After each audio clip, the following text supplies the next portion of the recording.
Sevgili dostlar, öncelikle herkese hayırlı Ramazanlar diyoruz. Hayırlı akşamlar diyoruz. Şu anda platformumuzun tanıtımını yapıyoruz. 1'e 2 metre olmak üzere çerçevemiz bu şekil. 40-60 profil kullanıyoruz.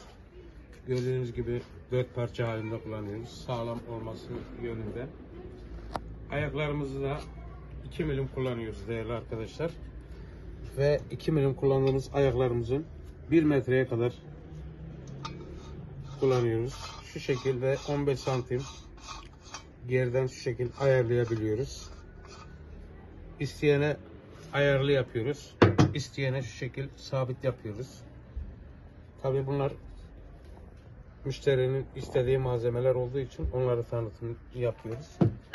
Ve sahnemiz burada, platformumuz.